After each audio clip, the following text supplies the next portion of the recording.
do about it. It's not my place. So just so I get the lay of the land, just by a show of applause, how many people here tonight are fans of the Seinfeld program?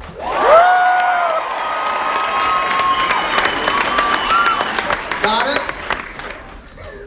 By your applause, how many of you are here tonight only because you are fans of the Seinfeld program? Yeah. Well, I wrote this song for you fuckers. Hit it, Richie.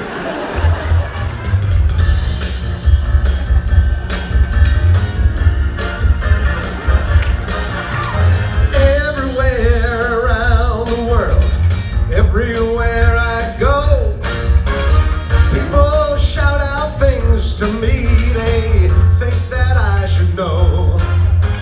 It's so weird how they've appeared to say the things they do.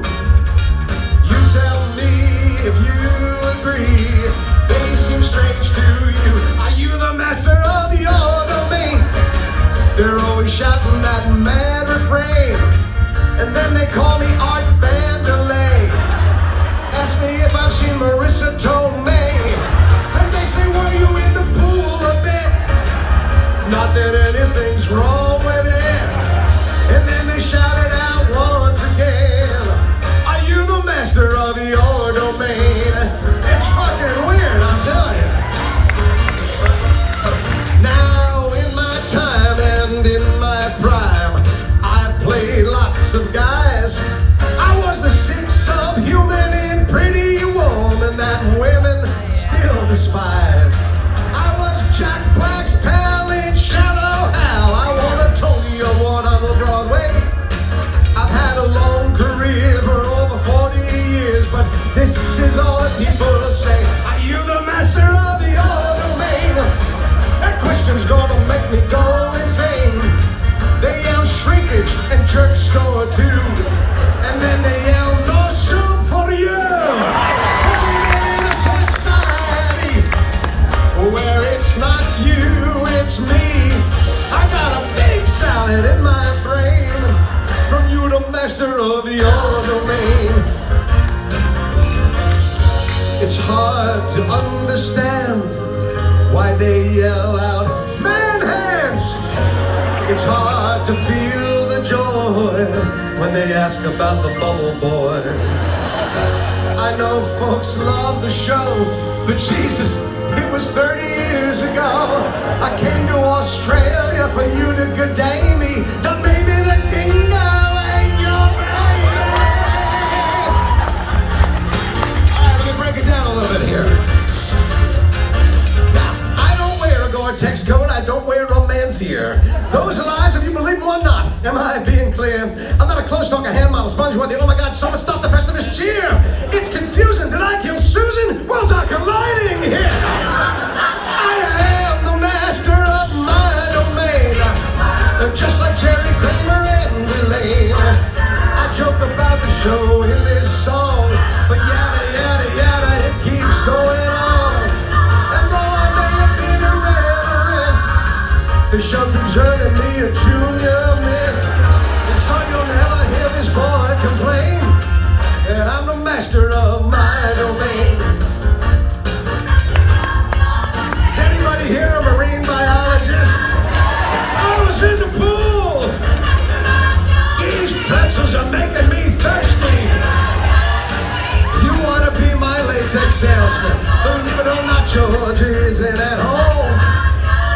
Can't stand ya. Serenity now.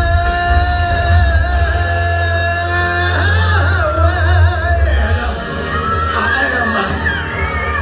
am the master. I am the master of my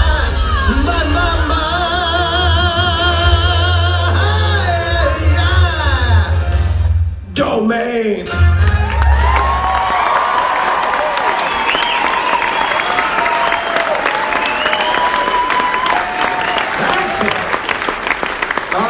Bless your hearts, bless you. Gosh, this is exciting. This is excitement right here. Come on. Friday night, Valentine's Day, February 14th, and here we are. By God, 8 o'clock o'clock in the Palm at the Crown Casino, Melbourne, Australia. The fuck happened to my career? How did this wind up?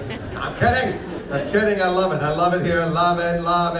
Love it. It's fantastic. Even though a lot of people said to me, why would you go to Australia? Why do you keep going to Australia? Why do you keep going back to Australia? Because, you know, for people that have not been here, when you look it up, if you Google Australia, it does not seem like the most immediately friendly place to go. It doesn't. And you really should work on your Wikipedia entry, I'm going to tell you right now. Because the first thing, first of all, every category, food.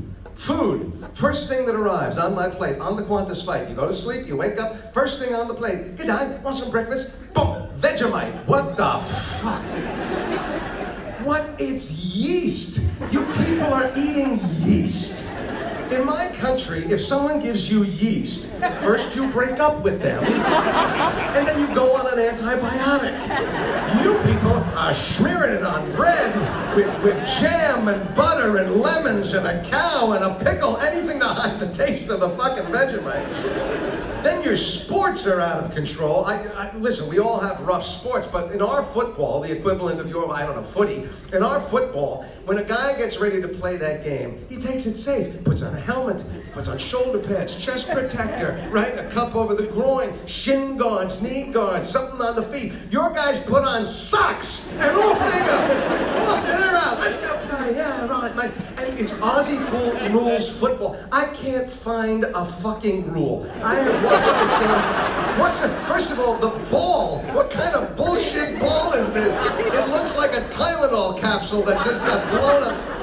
And you have to dribble it, you bounce it, you throw it, you kick it, you shove it up a guy's ass, and then when he's got the ball either in his hands or his ass, you tackle him, you pin him down, you kick him, gouge out his eyes. There's no rules. And then 20 guys pile up, and he gets up and goes, yeah, there you go. I don't understand. I don't get it. It's crazy. How does a father and son practice that game in the backyard? You go out, toss your kid the ball, and just kick him right in the nuts. Yeah, good game, son. Pick it up again tomorrow. Walk it off. Crazy. The fires. Oh my God, the fires. I mean, the last time I was here, Tasmania was on fire. Nobody gave a shit about that, but now... Yeah, no, please. You know it's true. Don't all... Please. But these fires are truly, truly awful, God-awful, and it's one of the reasons that I came back here, because this is my 4th tour of your country. I love this country. The first time that I came, I brought my whole family, and one of the most spectacular times we had was on Kangaroo Island. It was truly a magical place for us. So when I heard that that got as devastated as it has been, I said to our tour manager, Artie, I said, is there any way that we can do anything? And he came up with a great idea. I hope you think so too. So if you would like to, I'm gonna have lunch with 9 lucky people in Sydney, so I think on the 23rd of this month. And it's a great lunch. It's at Aria Restaurant. You can sit with me, ask me any question we don't get to tonight. I'll tell you everything you want to know. And all you have to do is bid on it and spend as much money as you possibly can. And then all the proceeds that you guys put together, we will send over for relief of the bushfires.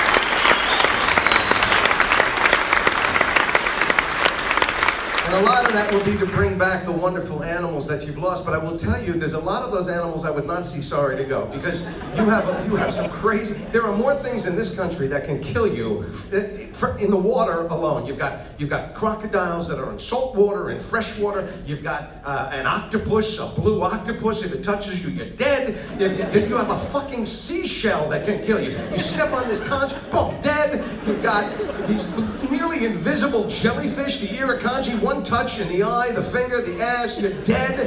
And that's just the water. Then you get onto land. It's all horrible. The platypus, the cute little platypus, the male has a barb. Take out your eye, cut off your nuts. It's just crazy. You got, oh my God, you've got, the kangaroos can be bitches, right?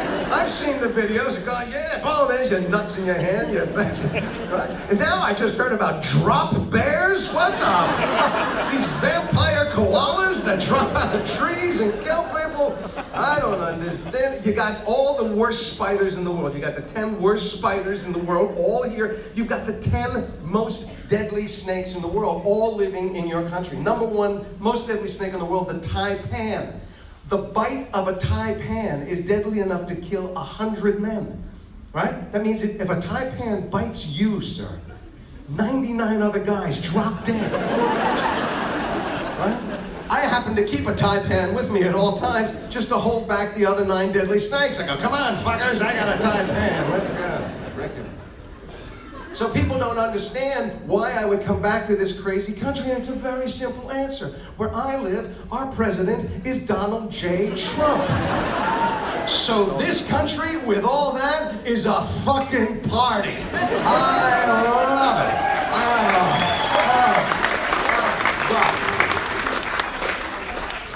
Yeah, whatever you just said, I don't know what that is. So I braved it all. I got on the plane and I came here. I took the 16-hour trip. And I hate flying. It really is a commitment. I hate flying. I'm sure we all do. It's not fun anymore. It's a hassle. It's a hassle for everybody. It's mostly the security stuff. It starts there, you know, with the interrogation and the feeling and the touching. No matter what I do, they're wanding me and they're touching. And I just found out recently, by the way, that the pilots go through the same thing. I did not realize that the pilots have to go through security every time they go on a flight. Now I know this because, and this is absolutely my hand-to-God true story, my cousin Steven is a pilot for a commercial airline back in the United States, and he tells me he goes through security all the time. When he flies, he wears eyeglasses. So he always travels with a little eyeglass repair kit. 2 months ago, the security guys flagged him for the miniature screwdriver in the eyeglass repair kit.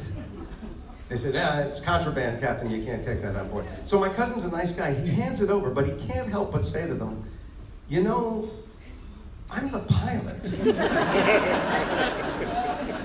If I want to bring the plane down, I don't need this. There you go. And I don't want to blow your mind, but there's an axe in the cockpit. I'm just... And then they get on and they talk. Everybody talks to us on the flights. The pilots talk to us. I don't know why. They got to tell us where they're going, how they're doing it, what goes on. It's correct. We don't need it. They don't need to talk to us. And sometimes they screw us up. Absolutely another true story. So when I was going to college, my college, you know, it was a 5-hour drive, but it was like a 20-minute flight. So 4 or 5 times a year I would just take the flight. And even if you're afraid to fly, you're not going to be afraid on this flight. By the time you get up, you're coming down. So we're going up, you know, and the pilot feels he has to greet us. So he comes on the phone, he's got that typical pilot voice, which, you know, ladies and gentlemen, this is Captain Johnson here in the cockpit. I want to welcome you aboard Eastern Airline Flight 44 to Boston's Logan Airport. Our flying time today will be a brief 22 minutes. We will be cruising at an altitude of, oh my God! And he's off the mic. He's gone. And it's like 10 seconds, which is eternity as we are waiting to hit whatever the fuck he just saw out his window. 10 seconds later, he comes on like nothing happened. Ladies and gentlemen, this is Captain Johnson again in the cockpit. I hope I didn't cause any undue distress. I spilled hot coffee on my lap. They need to shut up. The flight attendants need to shut up. We would get where we want to go so much faster if the flight attendants didn't go through the thing. So I like to sit when I fly in the emergency exit aisle because in case something untoward happens, if I survive, I'd like to get my ass off the plane. But to sit in the emergency exit aisle, I don't know if it's the same thing here, but in the States, you have to pass the little test. You have to go through a thing, and they come over and they go, sir, you're sitting in an emergency exit aisle. This comes with certain responsibilities. Now, in the case of an emergency landing or an unplanned landing, I don't know the difference between those, you will have to follow the instructions of your flight crew. You will not be able to immediately depart the plane. You will follow the instructions that you can see on the card in front of you in your seat pocket.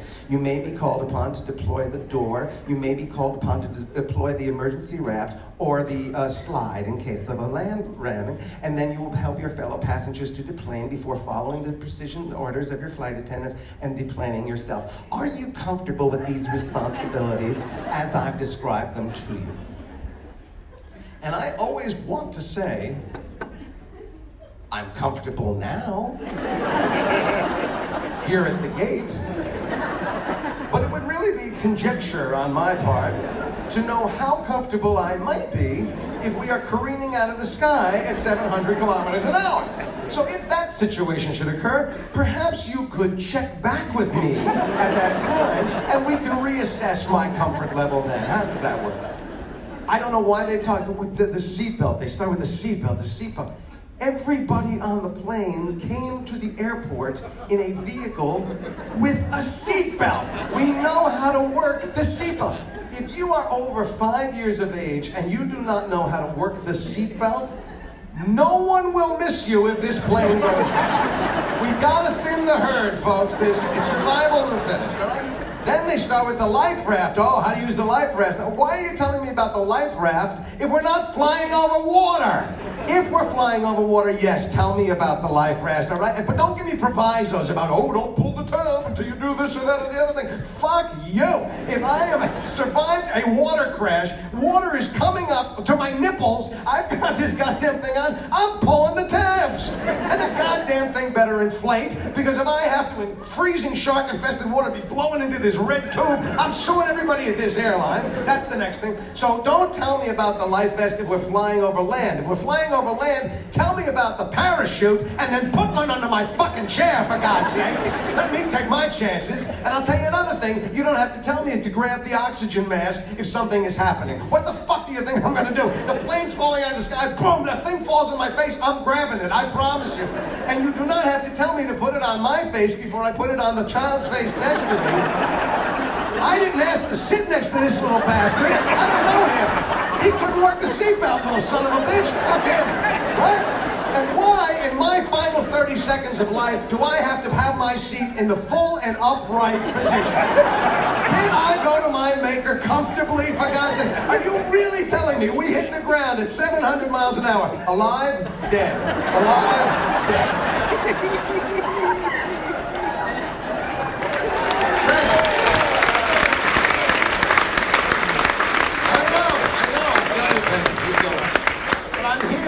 We're going to have a great night. So let me tell you how this works, all right? This is a little bit of a different show for me.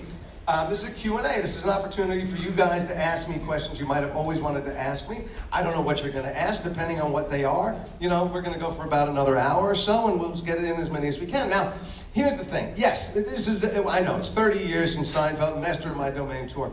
If you've ever, written or gone to the theater and seen a musical, if you're going to Les Mis, you don't sing Bring 'Em Home first song. So let's not start with the Seinfeld questions, all right? Because we'll burn out. Let's save up. Let's make that the grand finale, the Seinfeld questions. So you'll see behind me, there's a list of things that you can ask me about that I actually have master of my domain life lessons to share with you. They're in a variety of things. Like you may not know that I've not only been an actor, a director, a producer, a writer, a composer. I've been in the business 40 years. Ask about any of the things I've been in, right? I've been a martial artist most of my life. You might not expect that. You could ask about that. I've been an award-winning magician. You might not have known that. You can ask about that. I have been married for most of my life. I have struggled with body issues most of my life. There's so many things we can talk about. Some of them are suggested up here. You'll also see at the bottom, it says wild card. You can ask me anything you want. All right? And we'll just do this and we'll have a great time. Some of them are funny, some of them are less funny, some of them might have some music, might have some performance. Who knows? It's a crazy wild night. So think about it. You look at the list, all right? And my friend Peter is out there somewhere. He's going to help me get the first question. Peter, where are you? I'm right over here. You got a question? Right here. What are you doing over there? Right here. We said we were going to start over there. Why would you go over there? What sign I'm on? What? Why do you care what sign I'm on? Because we said you were going to start over there. You said over here. Why are you fucking with me first thing in the show? You want to come down here? Fuck you, ask Here a we go. question. You got a question? He's my best friend, by the way. Aren't you lucky he's your bestie? How do I what? Aren't you lucky that he's your best? I'm really lucky, thank you. Yeah. So what did you study at college? Did you go to college? Fine question, and then you followed up with a real, are you smart enough? Did you get into a university? Was any institution desperate enough to accept your cash? I did go to college. I went to Boston University. I studied, what do you think I studied? You're asking me, what do you think I studied? How many people think nuclear physics? I was a theater major. I spent roughly $200,000 of my parents' money to study walking and talking. I think it was a good investment, but I did not finish college. I had to leave after my the summer of my third year. I finished my third year. I got a job. I got my first, not my first job, but my first movie. It's probably one you've never seen. It is a little horror movie called The Burning. And really, you are spending too much time on Netflix or whatever now. It was not remarkable at all, other than it was my first film. It was Holly Hunter's first film. It was Harvey Weinstein's first film. I got it by blowing him, but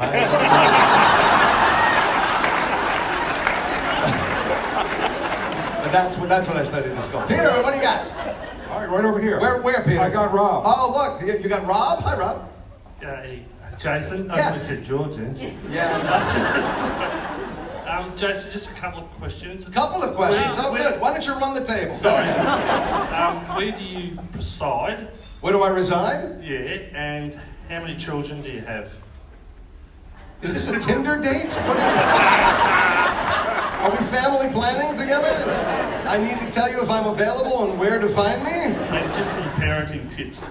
Oh, and parenting tips. All right, I can put that all together. All right, so I reside in Los Angeles, California. I grew up in New Jersey. I lived in New York and Boston, and Seinfeld was actually the show that pulled me to Los Angeles. I've lived there for the last 30 years.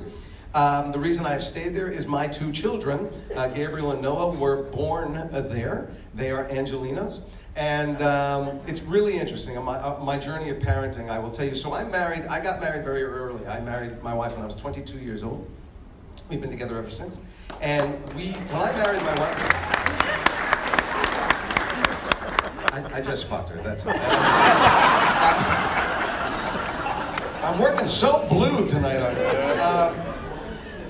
When I met my wife, she was adamant about, I'm not having kids. You can marry me for me, but I'm not having children. I do not want children. This is perfect, and I don't want to ruin it. This and this, perfect, and that's how it's going to stay. And I'm like, I'm a child. I'm like, okay, fine. I don't care. I'm not a kid person. That's fine. About 8 years later, she's 28 years old, and like a salmon needing to spawn. One day she woke up and went, fuck me now. We need to produce children. And we tried, and when I say we tried, I mean, it was like an Olympic event. It was weekly, bi-weekly, month. We found that we were an infertile couple. We were an infertile couple, and no one could tell us why. We went to every kind of doctor, and they said, my wife makes beautiful eggs, gorgeous, gorgeous eggs. You can fry them, poach them, whatever you like. We saved a couple in a freezer in a lab. If you'd like to come and have a little breakfast on us, that's fine. She makes gorgeous eggs. She makes them on time. They're lovely. They go where they're supposed to go. Then they checked me out. They go, boy, you're great. You got sperm. You got they swim. They go in the right direction. They're all bald, but they're cute. But for some reason, we were not being able to get pregnant. We finally found a doctor who did something miraculous, and we eventually got pregnant twice, and we were able to have our children. And both my boys are in vitro fertilization children, and they began life in a little test tube. And I got to see them when they were 4 cells. So that's kind of interesting. So now they're born, and now you're a parent. And my life changed. My life changed immediately. My first son was born with a bronchial infection. He spent his first 10 days of life in the intensive care unit. And if you've ever had a sick child, you know what that can be like.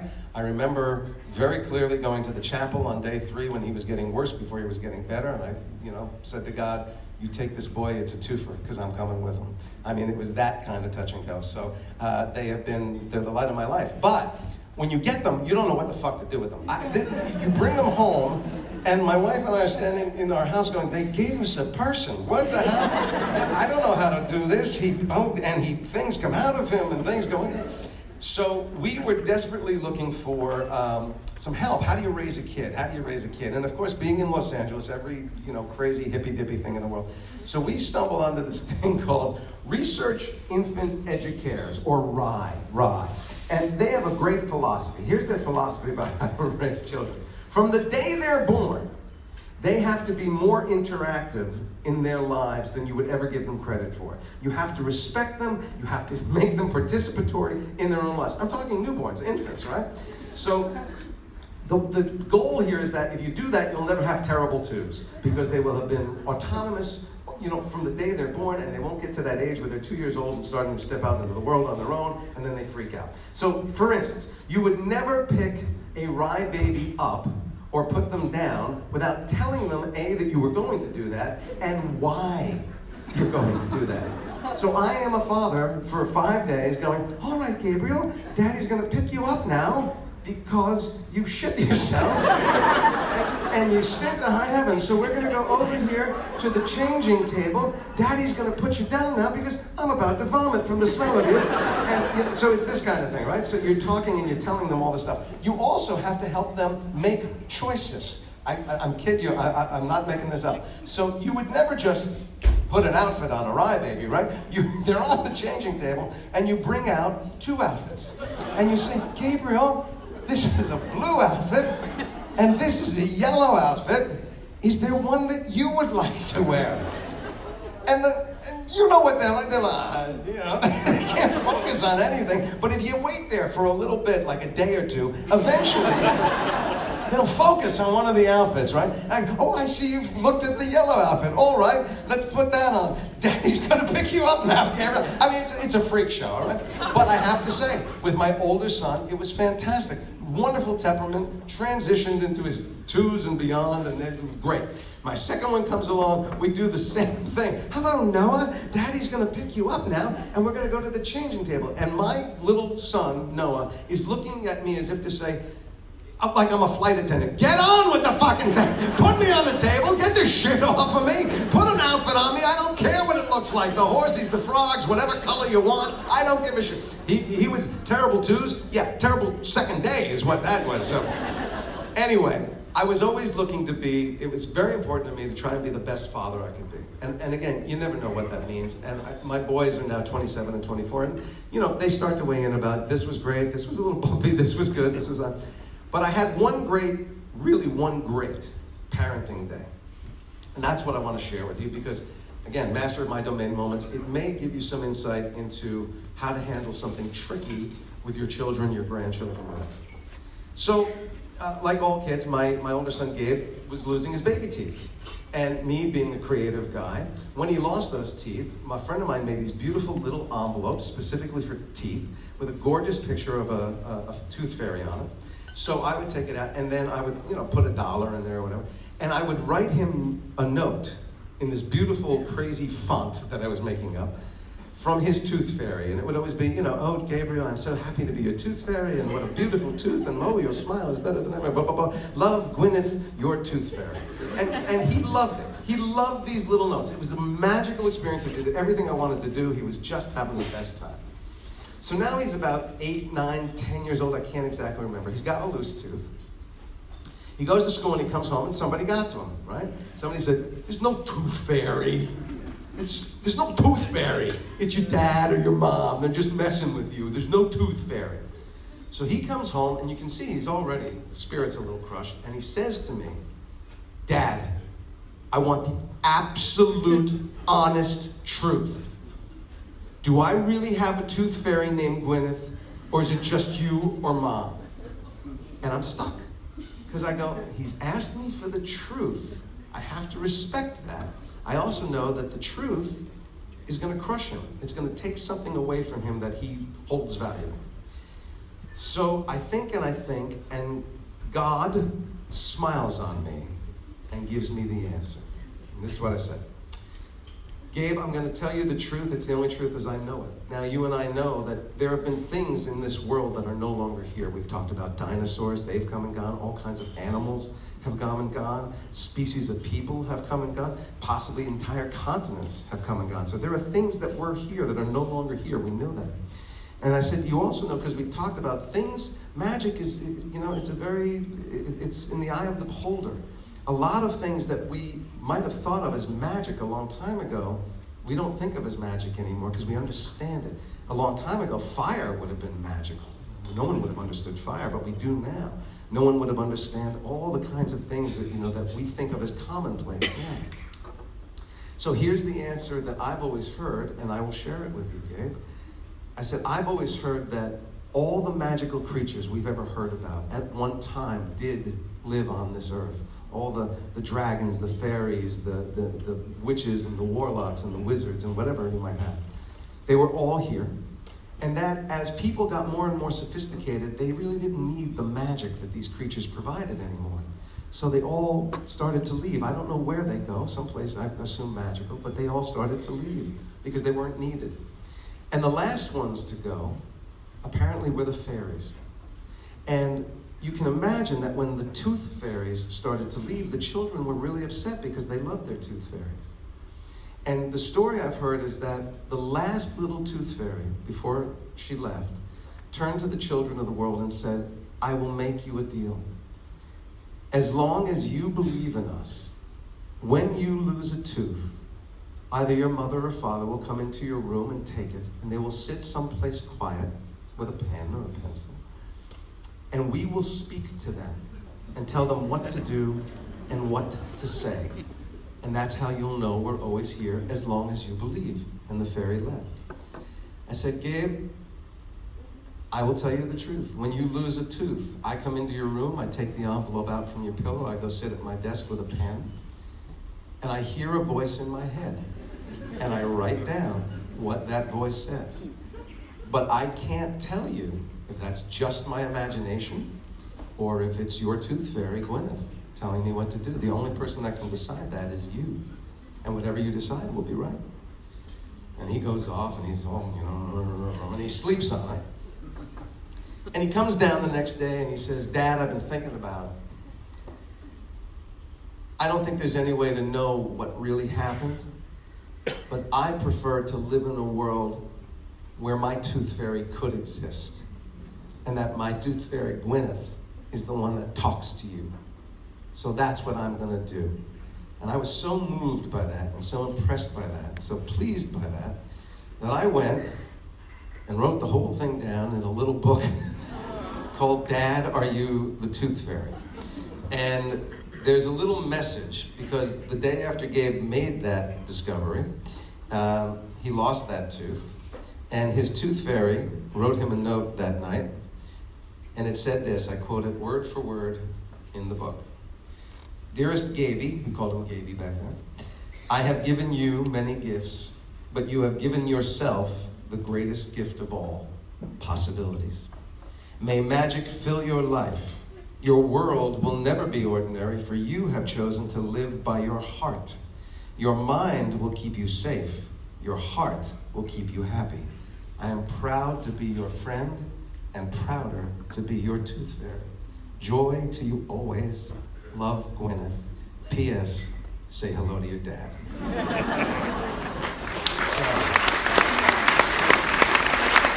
Yeah, the gift of possibilities is the only thing I've ever given my children of value, plus the immense amount of money they're going to inherit from the Seinfeld. Peter, where are you? What else we got? I'm over here with Tina. Where's Tina? Where are you? Hi, Jason. Hi there, Tina. Peter is always sitting because he thinks that he... Why don't you stand up, Peter, so I can Because then find I you? block everybody's view. Fuck them. All right, fine. Hi, Tina. Hi, you won a Tony. Just wondering what it was for. What it was for? Yeah, what musical? What musical? It was... You probably have never heard of it. It was a giant dance review called Jerome Robbins Broadway. It was Jerome Robbins was the greatest choreographer and director of musicals in the 20th century. He directed and choreographed West Side Story, Fiddler on the Roof, Gypsy, Funny Thing Up on the Way the Forum, and many, many, many, many others. And then he left the theater world, went on to ballet, and this was a big review of all his greatest theater dance numbers. And I played the sort of host and MC of the show. I played Tevye in the fiddler section. I played Pseudolus in the forum section. I played a lot of different characters. And I danced my little ass off, and they gave me a Tony Award.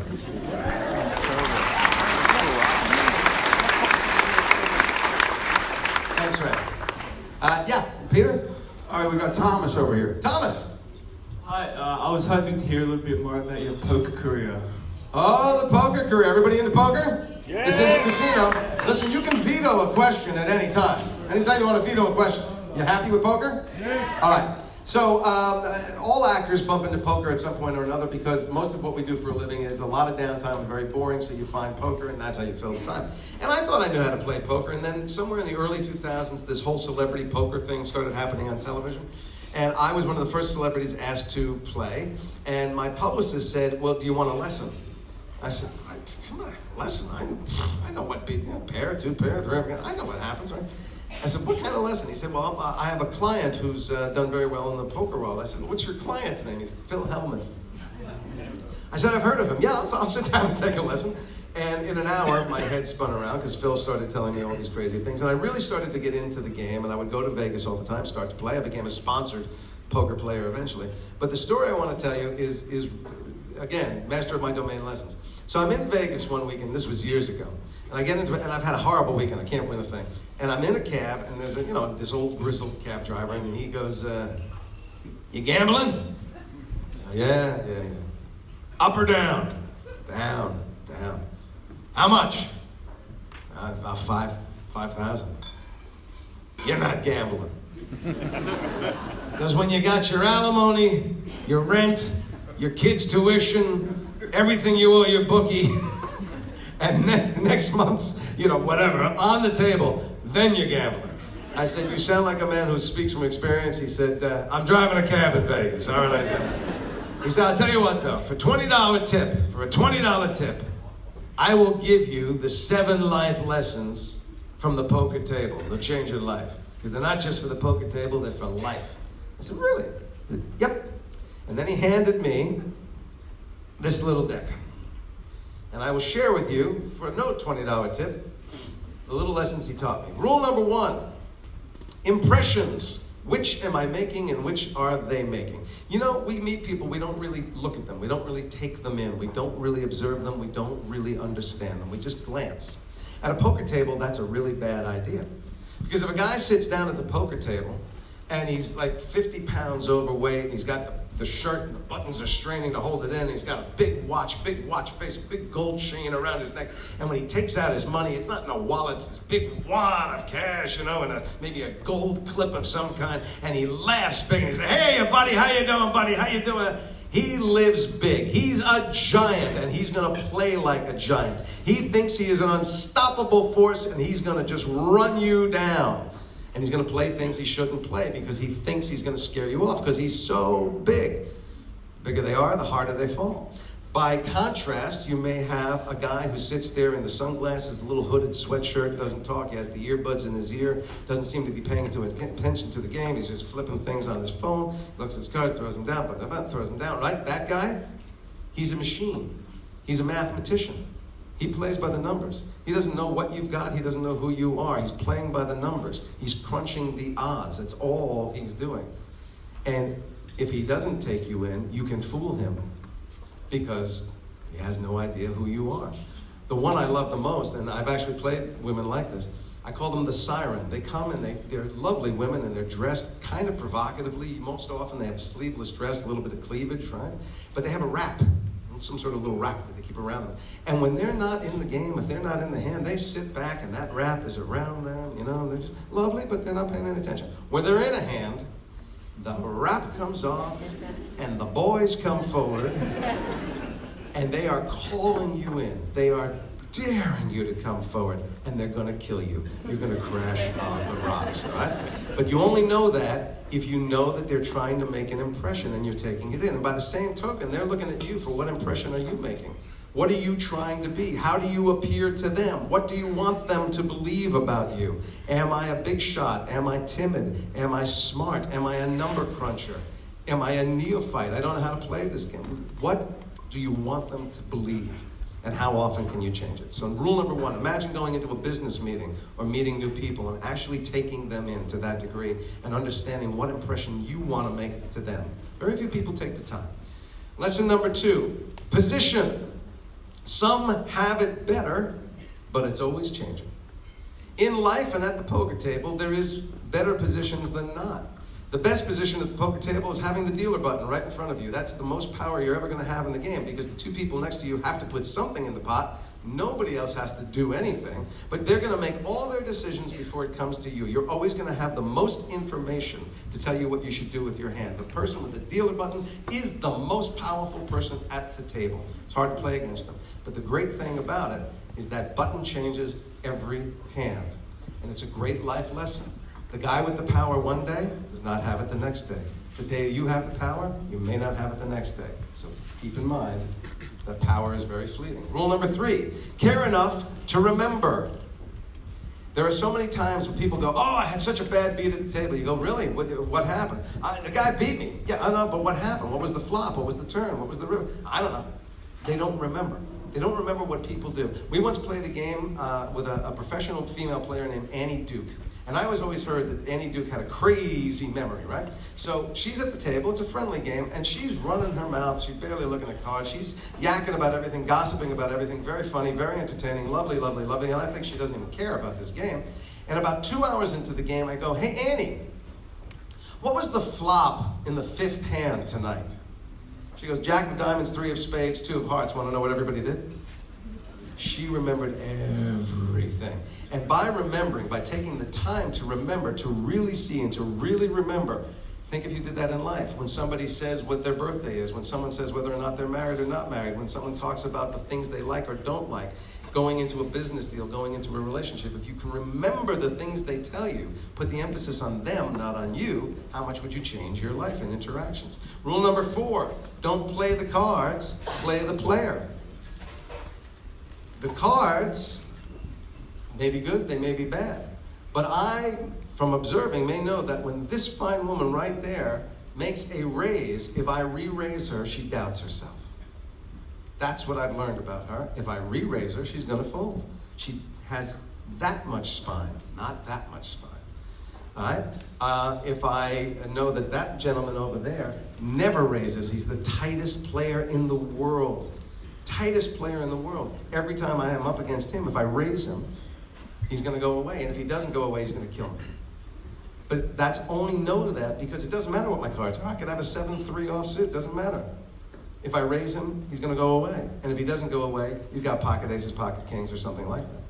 But I have to play the player, not the cards. Rule number 5, don't invest your ego in a losing hand. You get pocket aces. You're dealt pocket aces. It's the best. It's nothing better. You're going to win. You're going to sweep this table, right? You make a big bet before the flop. You got one caller. And the flop comes. King 7-4. Like, I'm gold. And I make my big bet, and that guy raises me. And I go, well, he's an idiot, because I got pocket aces. I'm going to kill him. But what if he has pocket kings? Now he's got 3 kings, and I'm dead.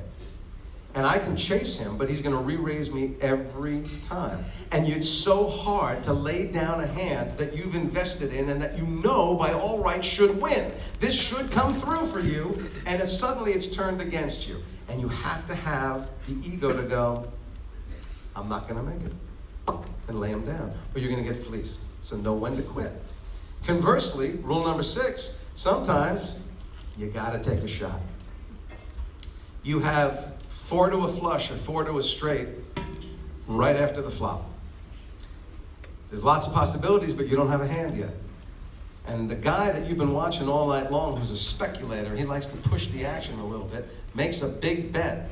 It's going to take maybe half of your stack.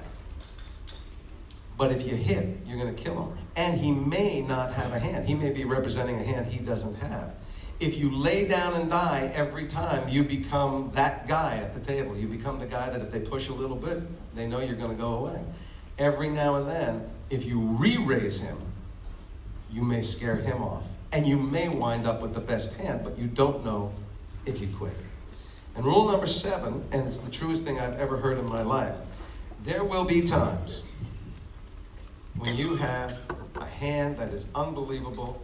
You've got 3 kings. And you sit there after the flop and go, I got my 3 kings. Can't be beat. And then all of a sudden, at the end of that hand, that guy is holding 4 aces. And what does that prove? It's the thing that every poker professional and everyone in life who's ever succeeded will tell you. On any given day, it is better to be lucky than to be good. I have played some of the best in the world, and I've been damn lucky. And that's why I was a sponsored poker player for 10 years of my life. So hopefully some of those will help you out. Those are the 7 rules of poker from the poker table. All right. All right, we're almost coming up on Seinfeld time, but not quite yet. Peter, what do you got? Where are you? All right, I got Ray over here. Oh. Where are you, Peter? I can't see you. We're over here. Oh, you're over there. Hi, Ray. G'day, mate. How are you? I'm fine. I've got a question for you. All right. Might have 7 or 8 parts. I'm sorry? Might have 7 or 8 parts. 7 or 8 parts to your question. Good, we got nothing but time. That's good. The first question I have is about magic. Yeah, I believe you did a bit of mentalism at one part of your career. I did. And the second question is, I just wanted to know about the biggest blooper in Pretty Woman that you were involved in. The Biggest blooper you were involved in. I wasn't. Those are very different questions. Why don't you pick one of them? Which one do you want to hear more? Oh, I'd probably go for the magic. The magic one. Yeah, the All magic right, one, and any demonstration you can do, mentalism, that'd be great. You throwing the gauntlet down at me? For God's sakes? All right, we'll see if you like magic. Everybody here like magic? You like magic? I love magic. I got into magic as a very little kid because I was a lonely, scared, frightened little kid. I was a latchkey kid. I would come home to an empty house every day. My parents both worked until late. The world was bigger than me, and I was not happy about it. So I started trying to do magic, books, kits, whatnot, to try and feel powerful. That's why most people start, and that's why most kids start. They want to feel powerful. They want to impress their friends. My wife hates magic because of that. My wife will not go. I am an award-winning member of the Magic Castle in Los Angeles. This is the biggest private club for magicians in the United States. My wife has never gone there. She hates magic with a purple passion. She has 2 definitions for what all magic is. This is definition number 1. There's a secret. You know it. I don't. You won't tell me. Go fuck yourself. Her slightly nicer definition of, and this is what she believes all magic comes down to, see this? It's gone. You're an asshole. So she hates magic, all right? I love magic because I see magic in everything. I was not a good physical magician. I wanted to do coins and cards and close-up and that kind of stuff, and I really was not good at it, okay? But I never gave up on magic because I couldn't. I see magic everywhere I go. Yes, magicians, yes. But I started, when I became an actor, I started seeing the magic of people. I started really looking at people and being fascinated by people and studying people. And I was not alone. A whole bunch of very, very smart people began to do all this research on not what divides us, but what makes us kind of uniquely the same. How we share certain characteristics. And that is why I was able to do an act that is not mentalism, because I cannot read minds, all right? I swear to you, maybe there are people who are. I can't, I'll prove it to you right now. Don't say it yet. Think of any number between 0 and 10, any number, when you got it, nod your head, right? 8, am I right? No, because I can't read minds. That's exactly what I'm trying to say. But I can read people. And I think you might be somebody that I could read. Would you like to come up here and possibly win $50? Come on up. Come on over to the stand. Yep. I'm going to put my little thing on here.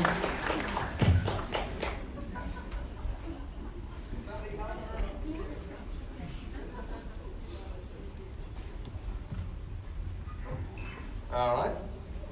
Can everybody hear me with this noose around my neck? Hi. What's your name? Di? Nice to meet you, Di. I'm Jason. Come on over, Di. All right, Di. This could be a very, very interesting. Let's see if I have time to do this. I think I do. Yeah, I think I can. All right, Di. So, Di, I'm going to give you something to look at very briefly. First of all, here's that 50 I was talking about, sitting right there, right? No, it doesn't go in your hand. Goes right there. That's the prize, all right? You could wind up with it. Now, Di, what I am going to put in your hand for you to start to look at is this little medallion. All right, carry it with me whenever I do these shows. I got this in Florence, Italy, and I got it on the Ponte Vecchio. Have any of you ever been to the Ponte Vecchio? It's this beautiful, you've been there, this beautiful, old, gorgeous bridge. And on the sides of the bridge, there are all these street vendors, and they hawk, scarves and coins and all kinds of little wares, right? And this is one that I got, and you can take a look at it. On one side, there is a star and a moon. On the other side, there is a sun. And I was attracted to it because I was about to do my first off-Broadway show, and there was a line in the show about the Tuscan sun, the Tuscan sun. And I was very, very attracted to this, thinking it was an omen. And I'm looking at it, and the guy that is, I guess, working the shop is a little vendor, and I found his name is Marcello. And Marcello comes over and he goes, "Oh, you like the medallion? Well, please, it's for you, it's for you." I asked him how much it was, and he said, whatever, several thousand lira, which I think is something like $500. And listen, I didn't have $500, I didn't have $100. So I start to walk away, and Marcello says to me, "Whoa, don't go away, don't go away." I said, "I can't afford it." He said, "I know, it's expensive, it's very much money." He said, "But this is Firenze, and in Firenze we believe in a fate, we believe in possibility. So I make a deal with you, okay? I'm going to do a very old thing with you. I'm going to take the medallion, I'm going to put it behind my back, I'm going to hold it in one of my hands. I show you my hands, and if you hit the hand with the coin, I give it to you. I give as a gift from me to you, all right? If you not pick at the hand with the coin, then you give me whatever you can from your wallet. You take out money from your wallet, you give it to me, but we leave it to fate. It will be fate, all right? So, I'm going to make you the same deal, all right? What we're going to do here is you're going to take that medallion, you're going to put it behind your body, you're going to put it in either hand you want. Please always put it in a hand. If you cheat one time, the deal is off. Always put it in one hand and the other.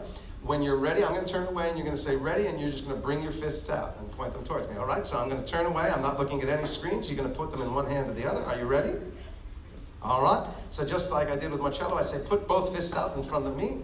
I'm going to hold them up here, right? I'm going to ask you to hold them about the level of my eyes. I'm going to ask you to close your eyes, open them, and then very confidently, I'm just going to touch the left hand over here. You're going to open it. Son of a gun, there is the coin. Now, people say, Marcello was like, "What? How do you do that? You no blink, you no guess. What? How you do?" I said, "Well, Marcello, I know something that you don't know. Some very smart people have made a study of this game.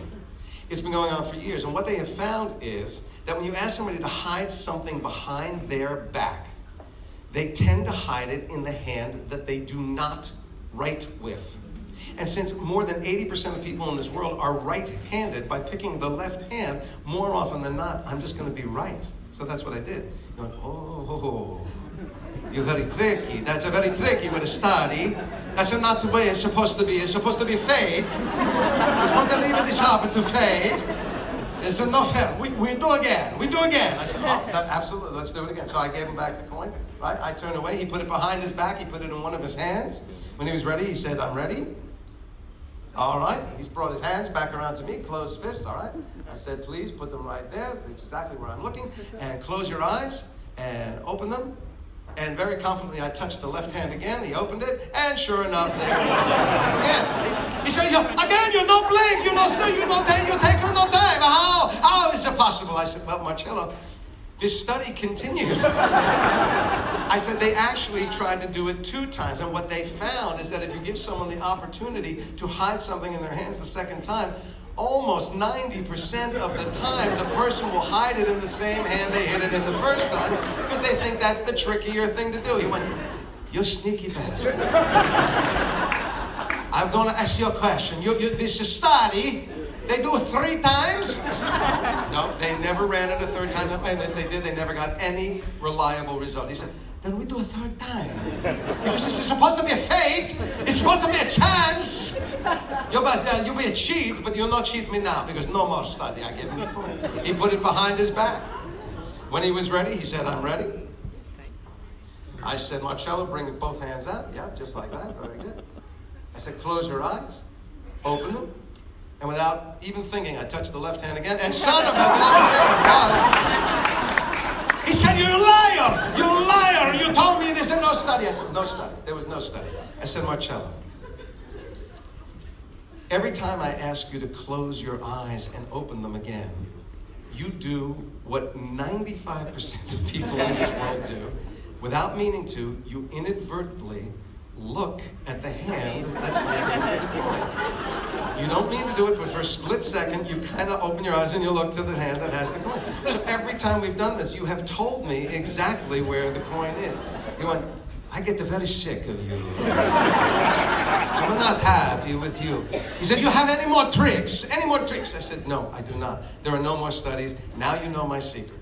So I give you the coin and I tell you, Di, exactly what I told Marcello. I'm going to have you do the same thing again, but this time when you open your eyes, you could look straight up to the sky. You could look me dead in the eye. You could look at the hand that doesn't have the coin on purpose. You could look at the hand that has the coin on purpose and try and trick me. This is all in your control. I'm out of tricks, all right? So I'm going to turn around. You, like Marcello, put the coin in one hand or the other. Tell me when you're ready. Ready. Bring your two hands out. This is for the 50, all right? This is for the 50, all right? Close your eyes. Open them. She looked back there to the corner of the stage, which tells me nothing. You did look over your right hand, and you've not used your right hand yet. It could be that, it could be this, it could be that.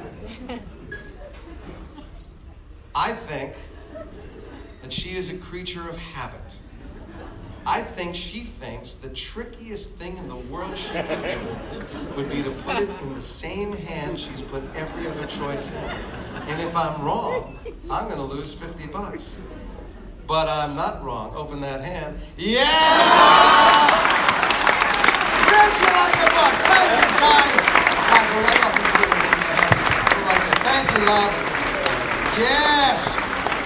I keep my 50 and I will lose it in the poker room. Even though I said I know much about poker, I'm going to get shafted up the ass in the poker room.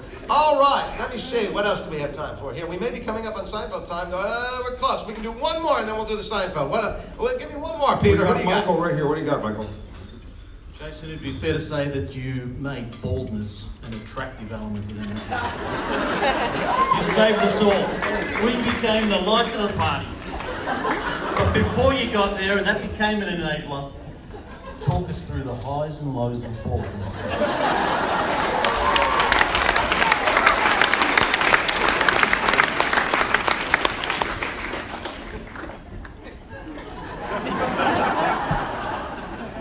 I started losing my hair when I was 17 years old. How do I know that? Because there were many things that had gone wrong before that. First of all, I was fat as a pig from the time I was 6 years old. I mean, I'm talking fat as a pig. Easily 50 to sometimes 80 pounds overweight. Okay, when I was 13 years old, I am in non-metric, I am currently 5 feet 5 inches tall. When I was 13, I was about 5'1", so that would put me about here. 198 pounds with acne, asthma, braces, and the beginnings of a bald spot. Now, the braces came first. I had braces on my teeth from the time I was 8 years old. 8 years old! Most kids don't have teeth! I had braces on my teeth. And I don't mean the cute things now, the Invisalign or the little plastic thing. Fuck those people. I had full metal jackets, shred your lips and gums. Braces, right? And horrible. And I wore them for 2 years. 2 years. And then at the end of the 2 years, I heard the few words you never want to hear anyone in the medical profession say. Oh, look at that. That's not good. That's not good. They discovered, now that I had straight teeth, that my bottom jaw was considerably bigger than my upper jaw, which meant I looked like a Pekingese dog, and that kind of thing. And Marlon Brando in The Godfather, right? So now the braces come off, and they put in a palate widener. This is a device left over from the Spanish Inquisition that they tortured the Jews with. And by the way, to that day. So they glue this thing up in your mouth. It's got 2 plates and a little screw. And every day you wake up and you turn the little screw, and it pushes those 2 plates out, causing unbelievable searing pain through your mouth, nose, sinuses, eyes, and head. And you stay like that, and by the end of the day, it begins to taper off, and then you wake up the next day and crank it again, and it expands that upper palate. It's also a really good way to store food for the winter because you could get shit up above it. Terrible. So I did that for 2 years. Now my jaw is the right size, and all the teeth are back out again. So now we go back into the braces, and that's another 3.5 years to get the teeth back in line. Then they put me in a retainer for, so 9 years. 9 years I have orthodontia. At 17 years old, The braces come off. Boy, I'm ready to go. And I have a hot date that night, the day that the braces came off. So I go to the gym and I'm pumping the iron, I'm doing the workout. I go in the shower, I come out of the shower, I'm toweling off my head, and I see something the size of like a Dixie cup, sitting like a small saucer, sitting at the top of my head. I had never seen it before. I guess the glint from the braces were like blinding me all those years. I never saw it. I'm going bald. I curse God. I go, I don't get a day, you bastard. I don't get one day when it's all working, you miserable. God hates me. God hates me. So the balding, yes. And now you try and stop it. How do you stop the balding? Oh my God. So the Rogaine came out. Rogaine was a very early Rogaine. And they said, oh, get Rogaine. Put Rogaine in your hair, right? Rogaine is in an oil base. You put something with an oil base in your hair, you look like a street person. Nobody wanted to be with me. It was disgusting. It's like dripping down your eyes. It's terrible. Then they came up with this pill, Propecia. No, this grows hair. This is going to grow hair. So it's a pill. You take this pill, and it's going to grow hair. You know what else it does? It eliminates your genitals. It knocks them out. So if I can attract a woman, the journey is over. There's nothing else to do. So I have this Gordian choice about, do I fix this head or this head? Which one is going to get me further in life? So my wife marries me. God bless. I had much more hair. I had much more hair in the beginning of Seinfeld. You saw it leap off my head over the 9 years that I was there. And my kids are born now, and now they're trying to fix me. They're all trying to fix me because we're all trying to make ourselves look better. No matter how good we look, we're all trying to make ourselves look better. So my kids say to me, Dad, you know what you got to do? You got to rock a tattoo. You got to rock a tattoo, Dad. Right? What is this phenomenon? Now, when I grew up, tattoos were not a thing. Right? The only people that had tattoos were convicts and Holocaust survivors. That was it. That was it. Now, Trump, don't all me. My relatives, goddammit. All right? But now everybody has a tattoo. I don't understand it. I don't get it. Just anecdotally, to prove it. Show of hands. And I'm not going to judge you. Please. I'm not that kind of person. I don't judge. But just by a show of hands, how many people have a tattoo or any kind of ink in their body? Just raise your hands. Yeah. See? Look around. What the fuck is wrong with you? What is wrong with you? What? I only know 3 reasons that anybody gets a tattoo. 1, they're drunk. 2, they're stupid. 3, they're drunk and stupid. That's the only reason that anyone gets a tattoo. And the choices that people make to get these tattoos, this is the big one. People are tattooing Chinese symbols on the back of the neck and the back of the shoulder. Why? Why? These are not Chinese people. Chinese people don't tattoo their alphabet on their back. They don't do that. You're tattooing Chinese symbols. You don't even know what it means. You know what the tattoo artist told you it means. And I'm sure he's fluent in both Mandarin and Cantonese, so you can trust him. You just can't understand it when he says it because he only has 1 tooth, but that's not his fault. So, and they're back, and why would you put it back there if it means so much to you? What does that mean? It means joy and hope. So why is it on your ass? Why would you put it behind you? I don't understand. And then there's, oh my God, so, sleeves, that's the new thing now, the tattoo sleeve. Not 1 tattoo, you gotta have 1,000 tattoos. My older son has a friend, Joey. He's got a sleeve, a tattoo sleeve. And it's got, I go, Joey, what is this? What are you doing here? What's this all about? Oh, Mr. A, this is my personal story. This is my personal story. I go, really? What do you got here? You got a unicorn, you got barbed wire, you got an upside down Jesus cross, you got a Smurf. What the fuck story is this? My personal story. I don't, and worse than the tattoos, this new phenomenon, the piercing. The body piercing. The piercing. And I'm not talking about the ears. No, all right, the ear I understand. But now the piercing. And the guys with like a big hole. They're going for a big hole now. Have you seen this thing? They're shoving things in the earlobe to stretch it out and make it bigger and bigger, like a garbage can lid or a monster truck. Right?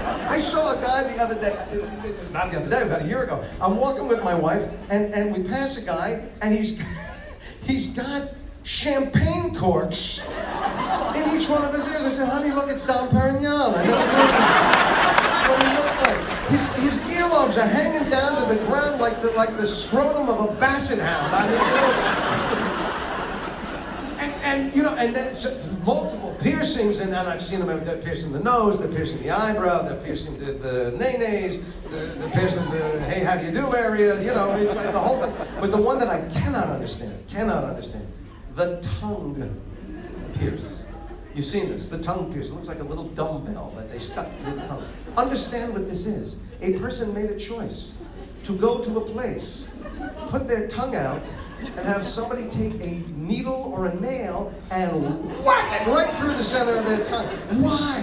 Why would you do this? And I have asked particularly women, I've said, why would you do this? And they say to me, well, if you've never had a blowjob from a woman with a pierced tongue, then you've never had a blowjob. And I want to say, folks, if you are with someone who can't get the job done without driving a railroad spike through their tongue, hire somebody else. I don't mean to be disrespectful. So given all that, the baldness doesn't bother me. I salute the baldness. And you know why? Because I went to therapy. I went to therapy over the baldness. I did. And my therapist said, you want to feel better? And this is the master of your domain, life lesson. They said, stop looking in the mirror. Stop looking in the mirror and spend a little time looking at everybody else. Start looking at everybody else and show them what they look like to the world. Reflect their beauty back at them, good, bad, or indifferent, and I promise you, you will be the most attractive person in the world. It seems like good. All right, we've hit that magic time. All right, it's Seinfeld time. So get ready now. Is everybody here seen Seinfeld? You're all familiar with Seinfeld, right? Well, just in case, just to get us going, let's take a little trip down memory lane. Take a look at your screen.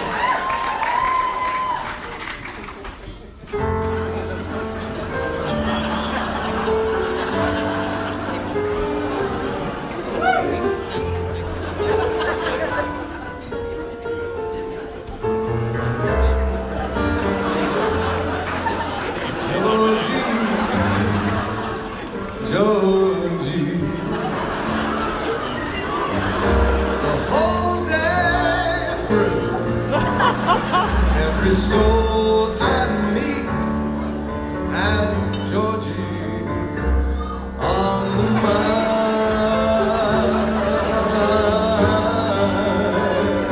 I'm talking about Georgie. They think I'm Georgie. Perhaps they're blind because they see this dope, but it's him they hope to find. Here comes the gang, here they are, hey there. Yep, Jerry, Kramer, and Elaine. Help me keep this whole world sane. So I'll say it now once again. I'm still the master of my domain, 'cause I was Georgie, my man Georgie. I was in the pool. If joy he brings, I am pleased to find that Georgie is on your mind. How kind we can stay a while and share a smile if Georgie is on your mind. Oh.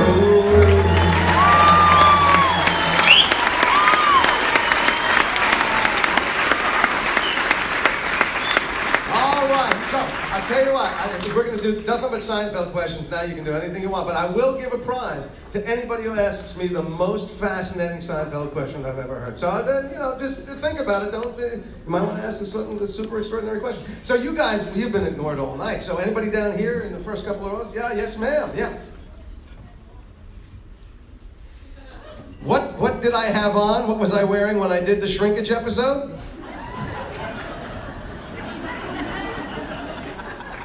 Well, if you must know, a giant dildo, because I didn't want... No, when we shot it, you see me take my bathing suit off, and I have a pair of like a Speedo or something underneath. Would you like to see them? I had a Speedo underneath. No children or animals were harmed in the revealing of that moment. Anybody over here? Yes, ma'am. What was it like working with Jerry Stiller? Well, it was a blessing, an untold blessing. So, I don't know if you know, Jerry Stiller played my dad, Frank Costanza. He was the third actor to play that role. The first gentleman, I do not remember his name, I'm sorry, that's a fault of mine. The second actor that played it was actually an actor I knew very well, a guy named John Randolph, who I had been on Broadway with in a Neil Simon play. He played my grandfather in that show.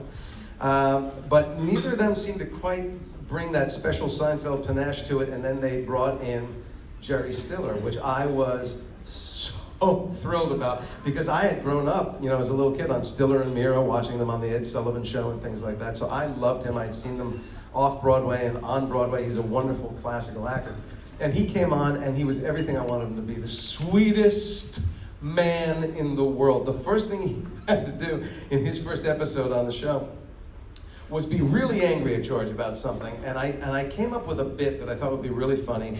And I said, Jerry, here's the thing. So when you're mad at me, I'm going to be standing next to the kitchen door.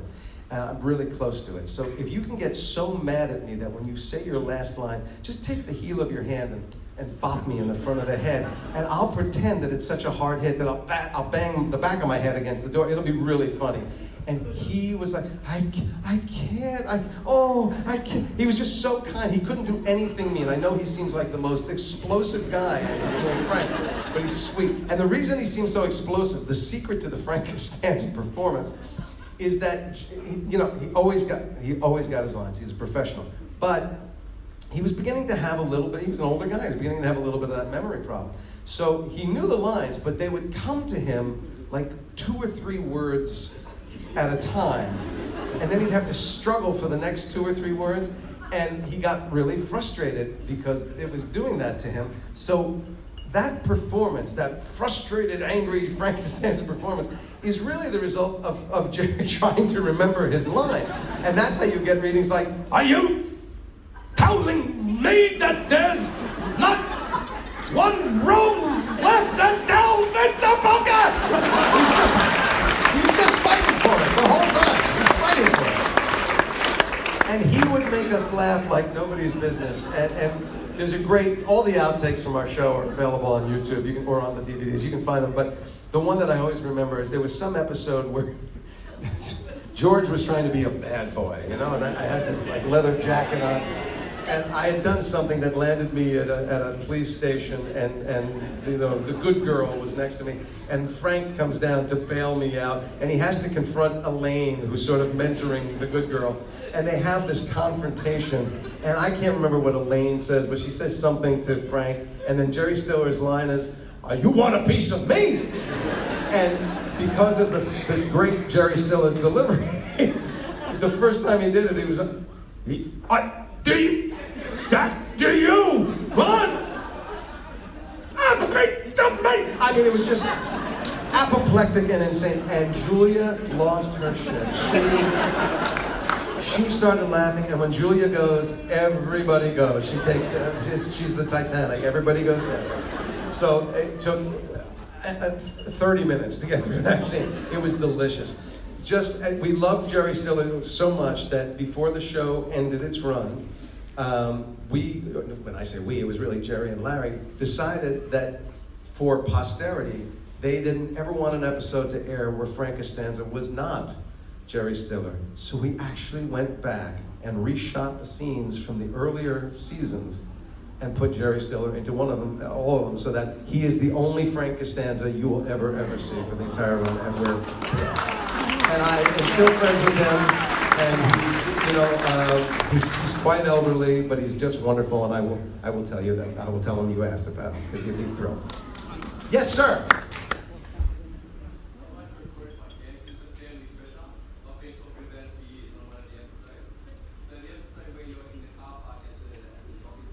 Yeah.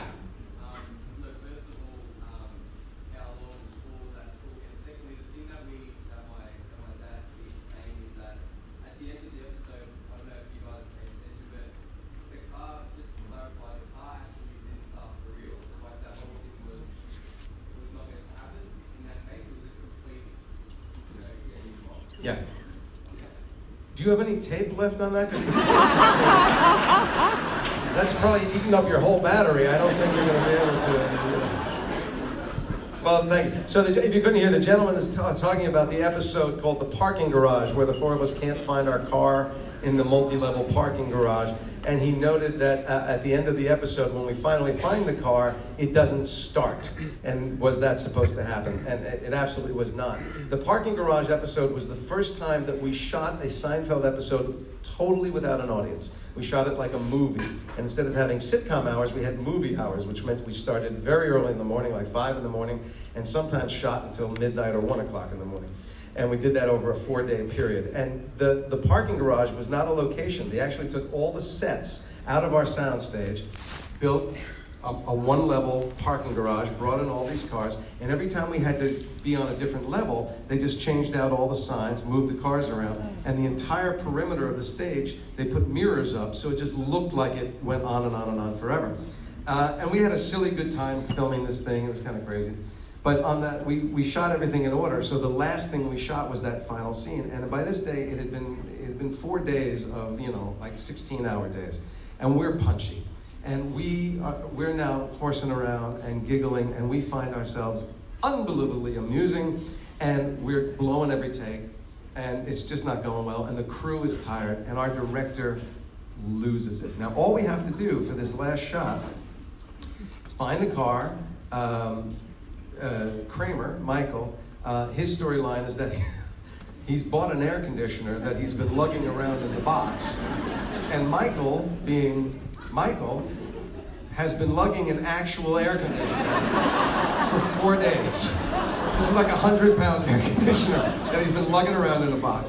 And all he has to do is, we find the car, he has to put the box in the trunk, close the trunk, and then we, in the boot, as you say, and then we get in the car and drive off. That's all that has to happen. And we're giggling and giggling and giggling, and the director goes, "God damn it! It's late! This is bullshit! You're so non-professional!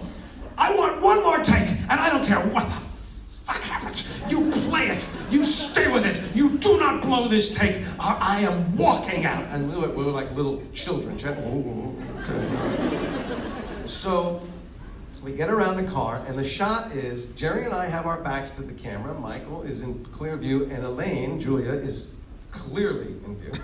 And we go, action, and Michael decides that he's gonna Kramer this air conditioner into the trunk of this car. Now, this box, under the best of circumstances, was about that much less big than the boot itself, right? So if you were doing it carefully, it would take a little bit of effort to get this box into this trunk.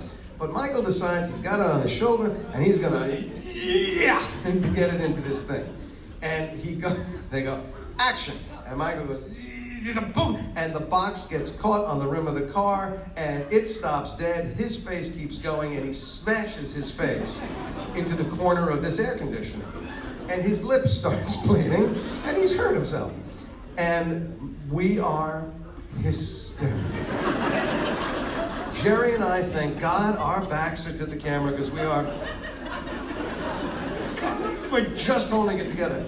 Julia is completely exposed, and she wants to laugh so much, but we've all been yelled at, so she keeps the laugh in, and it takes so much effort that she's starting to cry.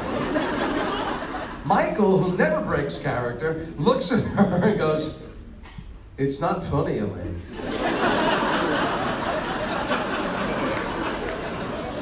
I hurt myself. Which is fucking hysterical. And we're just like, and now we get into that car, Jerry and I in the back seat, Elaine in the passenger seat, Michael behind the wheel. The car's supposed to start up, we're supposed to drive out. Michael turns that key.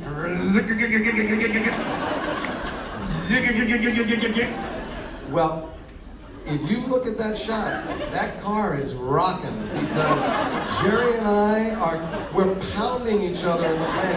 We're biting each other's arms, trying not to laugh. Julia is on the floor in front of the seat. Michael steps out of the car, just looks around, gets back in, and tries it again. And that's how the fucking episode ends. We never look at it. And it was the greatest ending. Because of course, the car wouldn't work. What else would happen?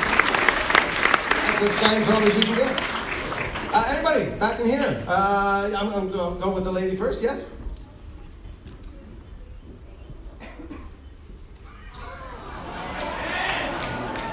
The lady has requested the George answering machine. I will do my best. I will tell you, it took a lot of effort because if you do know how to sing badly, I mean, you can do it way over the top and it becomes just jokey, but to do it just bad enough that it's believable actually took many, many, many takes, but I'll do the best I can. I'll do the best I can.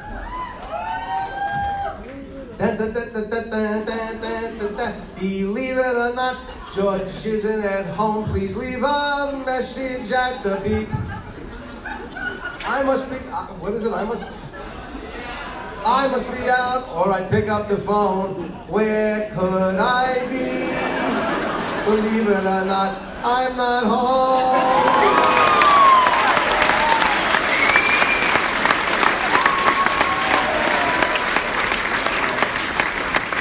I have had more celebrities ask me to do that on their phone machine than I can tell you. All right, the gentleman in front of you. Yes, you had your hand up, sir. Yeah. How much do I think I could relate to George while I was playing him? When you say relate to, do you mean how much of me do I think was him, or how much of him do I think was me? Do I look as fucked up as George?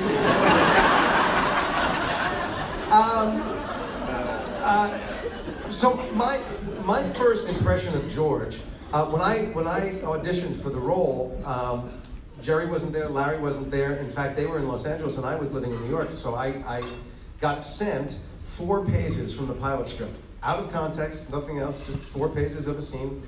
And I didn't know what I was looking at, but I remember saying, it feels like a Woody Allen movie to me. It feels kind of Woody Allen-y. So I said, I'll go with that. So I got glasses. I didn't wear glasses at the time. I got glasses. And I did a blatant Woody Allen imitation. I was literally sputtering with the thick New York accent and, all this, the halting and gestures, And I thought, well, that's just bullshit. I sent that off and I went, I'll never hear from that again. And then I got a call from Larry David that said, we loved it. Come on, we want to fly out and meet Jerry and audition for the network. And when I got there, they said, we love everything you're doing, just not quite so Woody Allen, just a little bit, New York, yeah, very New York. So I backed off the Woody Allen a little bit and got the part. And initially, the role model for me was Woody. Through the first 8-9 episodes of the show, I was just thinking Woody Allen, Woody Allen, Woody Allen. And never spoke about it. Larry and I never talked about it. But about 9 episodes in, we read a script at the table that I just thought the George story was kind of crazy. And I went to Larry and I said, Larry, you got to help me out with this because this would not happen to anybody. And if it did, no one would react like this. So what do you want me to do?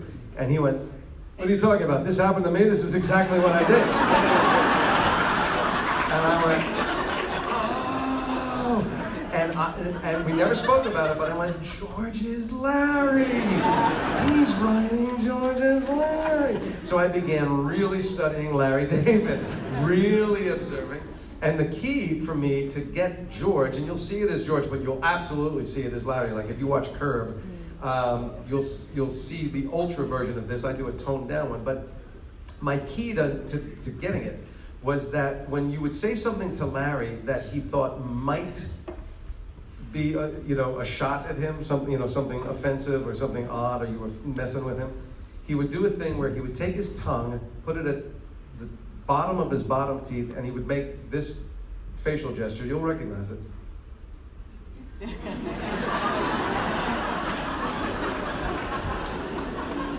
And that to me, that was George. I went, because what Larry's doing in that moment is going, am I, is he right? Am I a piece of shit? Or should I really And I realized that George was this strange dichotomy of unbelievable ego and complete lack of self-esteem all at the same time. He is untalented. He is a liar. He is a cheat. He is, in his mind, a womanizer. He's completely in fantasy. He pretends to be architects and marine biologists and everything. I mean, there's nothing redeeming about this guy. He lives with his parents and yet he feels like he's not getting his due. The world is not treating him. So George had the potential to be, as all the characters did, really unlikable, really obnoxious, really just a despicable character. But maybe because I was looking at Larry all the time and seeing what was kind of sweet and wonderful about Larry. My favorite thing, the real thing about Larry, I was there when it happened. He did this on Curb, but this will tell you the kind of stuff that Larry gets himself into out of sweetness. So there was a woman that worked on one of our shows, and Larry knew that her daughter was not well. So he said to this woman at the craft service table, "How's your daughter doing?" And this woman actually said, "She's fine, but she's got a rash on her pussy." And Larry's like, "Oh, well, okay, is that how we're talking about this?" Okay. All right, but he's taken that in, right? So 2 days later, he's back at the craft service table. She's there, and he goes, "By the way, how's the rash on your daughter's pussy?" She had forgotten that she had said it. So she's like, "You fucking piece of shit." That's the kind of stuff that happens to Larry out of the goodness of his heart. So I would like to believe that I was able to take the essential goodness that I saw in Larry and the compassion that I felt for George of being someone who really didn't know how to make his way in the world, who wanted to be something, wanted to be big, wanted to be important, wanted to come through for people, but just didn't have the tools to do it. And I always found that very sweet. And so I tried very, very hard to bring a gentility and a sweetness to George, a kind of humanity that wasn't always on the page, but I thought was in the guy. So while his craziness is not something that I think is me, it might be, but I think it's hard to play that kind of insanity unless you have some distance on it and go, "Oh, I see it, and that's funny." But I do think some of his heart may be mine, I hope so. And my favorite, I'll just tell you this little anecdote to finish up. So the craziest thing about the Jason, George, Larry connection is on Curb Your Enthusiasm, there was a big arc where Larry brings us together to do another episode of Seinfeld. And there's many episodes about this, but it culminates in the filming of a new Seinfeld episode, or at least scenes from a new Seinfeld episode. But in the story leading up to it, the Jason in the episode is offended by Larry and doesn't want to do the show, and Jason quits. And everybody goes, "Well, we can't do the show." And Larry goes, "Wait a minute, I could do it. I could be George. George is me. I can play it. I'll do it." And then we have to film a new Seinfeld scene with Larry playing George. Well, I'm not on the set that day. That's my day off because I'm not in that scene. At 8 o'clock in the morning, I get a frantic phone call from Larry David going, "You have to come down here." "Why? What's going on?" He goes, "I don't know how to do you." I said, "Schmuck, I was doing you. Just do you." No, it's not working. "You have to do me doing you. I don't know how to do it. It's all wrong. It doesn't feel right." And I actually had to go down and stand off camera and feed him line readings of himself doing. It was the most surreal thing I've ever done in my life, and it was crazy, but great fun, really great fun. We have time for a few more. Yeah. Anybody? Yes, ma'am. My favorite Seinfeld episode to film. It's like what you're really saying is one of my favorite Seinfeld episodes, and it's a really hard question for people to answer because it's like saying, who's your favorite child? Which in my case is my youngest, but I don't have and my oldest really loves that joke. I don't have a favorite, and the truth is, I'm glad you're not doing trivia questions because I probably don't remember more of them than I do remember. And when I stumble on them, I watch them like home movies. I don't see the episode the way you see it. I go, "Oh yeah, I remember." Blah, blah, blah. So they all have a kind of a place in my heart when I remember them. But I can tell you, there were two that stood out and made our lives very special. So Seinfeld was not a hit by any stretch of the imagination when we went on the air. We shot a pilot. They tested it. It had the worst test results in history at NBC. The worst test results. They put it in front of a crowd, and the comments came back. These are actual comments. The lead character is not believable as a stand-up comic. The supporting cast is obnoxious and unlikable. Well, that's true. They got that one right. And then there were things like too hip, too urban, too Jewish. And I went, how did they test that? Where was that meter about? Well, no, the Jew thing is up to a 10. We got to, get rid of that. The network didn't pick up the show. And the only reason we got on the air is that back in those days, they would take dead pilots and just throw them on to fill time. And they did that, and some critic wrote about the show and just gave it a love letter review, and they went, maybe we should do a few more, and so we very slowly kept going on, but the network was not really terribly impressed with us, and we were hanging on by a thread, and they kept putting us all over the map. So at the beginning of every week, what happens is when you have a new script, you read it. You read it like a play reading, and the network comes down, and all the bosses come down, and then you read it, and they weigh in, and they give notes. And about 10 episodes in, there was a script called The Chinese Restaurant. And in this episode, it happens in real time, and nothing happens. It is Jerry, Elaine, and Jerry waiting for a table in a Chinese restaurant that they never get, right? We read this episode, and the network, which usually dismisses most of the cast so they can give these notes in private, they didn't even wait. They went, what the fuck is this? This is insane. There's no story. There's no characters. Kramer isn't even in this fucking thing. Why would you do this? Are you insane? Are you trying to alienate your audience? Why? Why would you do this? And they get up and they leave. Now, any sane producer with a show that's, hanging by a thread would have seen that and gone, maybe we should rethink this. I don't know if we should do this. But we didn't have a sane producer. We had Larry and Jerry. And they actually said, well, they didn't say we couldn't do it. So we did. We did that episode. And I remember thinking, that was the first time that I thought, I don't know if the show's going to be a success, but I was really proud to be part of it, because these were two guys that had their vision and their integrity, and they weren't going to compromise it to try and do it somebody else's way. And I thought, boy, that takes a lot of balls. And from that point on, I was really impressed. This episode that changed our lives, because we were into our third season, and again, if you wanted to watch the show, you'd have trouble finding it. They put us in every time slot, didn't tell anybody we were there. But eventually they put us on, somewhere in the third season, 9:30 on Thursday nights, following Cheers. And Cheers was the biggest comedy on television at the time. This was a make or break slot after them, because since they had the biggest audience in television, they're kind of handing it to you, which is great. But if you lose that audience, then the network can go, well, we gave you every opportunity and you blew it, and it's a death knell more often than not. So they put us in that slot. I don't remember the order, but the first episode we did in that slot, we did fall off of Cheers' numbers, but not by much, maybe about 10%. That was not a precipitous fall. The second episode, we held their numbers.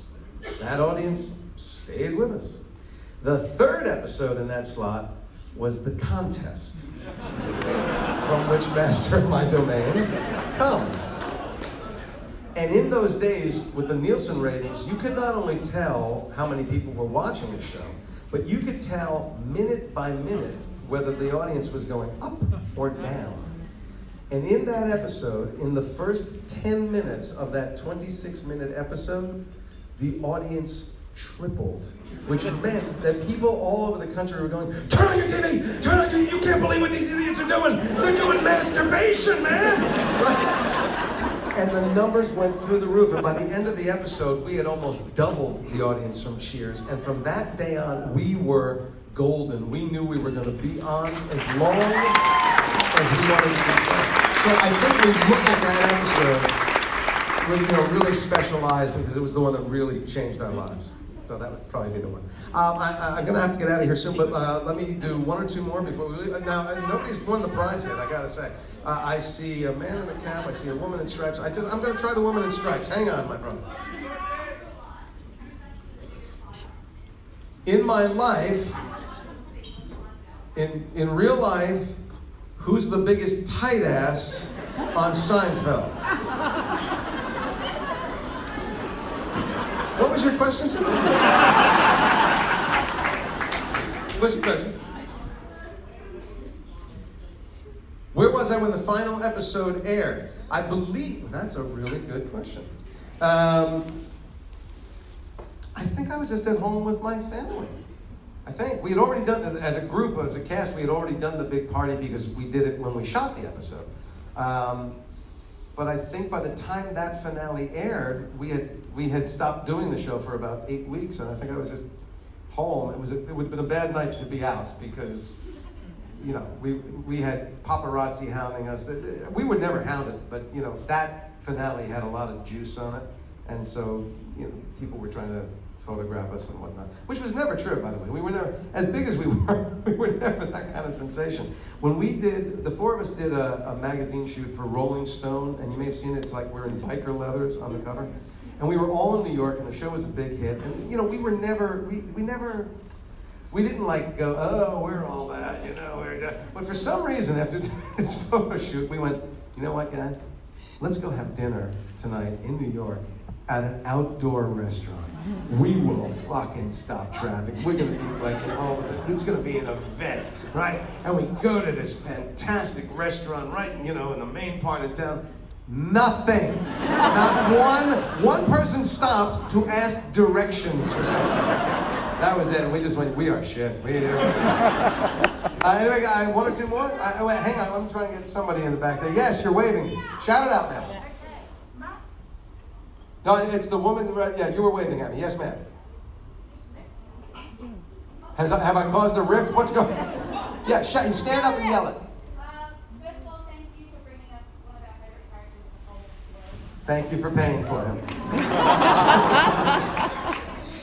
it true that you guys, or George, killed Susan because she wasn't great to work with?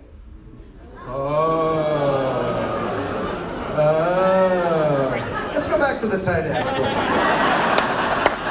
No, I know what, so if you couldn't hear the question was, did we kill Susan because we felt the actress wasn't great to work with? And unfortunately, the reason some people think that is because of me and a story I told on the Howard Stern show, which cast her in a terrible light, and I didn't mean to do that. The way the question was asked to me was, Howard Stern said to me, I heard that Julia really didn't like this actress, or something like that, and that she had, and I immediately go into protection mode. Don't talk about my little Julia. No, the truth is that I had troubles with the character of Susan. I didn't understand, you gotta understand, I'm not a comedian by trade, I'm an actor, so I look at this stuff in a different way. And I'm constantly going to Larry going, I don't understand this relationship. I don't get, why, what does she see? And what does he see in her? She doesn't seem, the character's not unique. I mean, it seems to be that she's the only one that will put up with him, but I don't understand, why are they together? How are they together? What is she like? What is he like? There's all these things he does that would be pushing her away, but we're getting married? What is, and you know, and I, as an actor, really doubted everything I was doing in those scenes. I didn't understand them. And she, being lovely, kept trying to help me. I mean, I wasn't very good at articulating any of this. You know, I didn't go to her and go, I don't know what we're doing. And, you know, I didn't do that. I was too shy, or I thought it was improper to do it. So she, you know, probably picked up the vibe, and she was trying to adjust and help me, and then I'm trying to adjust to figure it out. And I was never comfortable in it. But Larry kept saying, but the audience loves you guys together. So whatever you're doing, just go with it. And of course we did, right? But I just found it very tricky to figure out that relationship. And so Larry is now sitting with this decision, because we're engaged, you know, so he didn't know how the season was going to end. He didn't know what was going to happen. And when you think about it, there's only three ways. Either we get married, or George leaves her, or she leaves George. So it's going to be one of those three things. And there was a combination of two things. Somebody had a scene with her, and I can't remember what it was. And again, same thing. They were trying to find the relationship with this character, and they couldn't figure it out. And everybody thought, it's weird. And we had read it, or Larry had read a thing about some woman in New York had wound up in the hospital, deathly sick, from licking an envelope because the glue had been made from barnacles. And so the woman had a shellfish allergy, I guess, and it almost killed her. And everybody's laughing. And somehow, somebody at the table, and we're all talking about the Susan thing, how's Susan going to end? And I want to know, am I getting married? Am I leaving her? And we referenced the story, and somebody goes, maybe we could kill her. And Larry went, like the skies opened. And he went, oh my God, that's the most perfect thing. She's licking the wedding envelope. Because nobody would see it coming. Nobody would ever see that coming. So it was not that she was she was a lovely person, a truly lovely person, and a lovely actress. I just couldn't figure out what was going on there. So I raised a lot of stink about it, not trying to get her fired, just trying to get clarity. And then it went that way. But when I told that story on Howard Stern, it came out horribly. It sounded like I was throwing her under the bus. And I felt so bad about that. Because she is both a lovely person and a lovely actress. And I think it's all okay. But no, we didn't kill her off because we couldn't stand her. We killed her off because it was funny. Okay, last one. Yes, ma'am. You're standing up. You're waving your hand.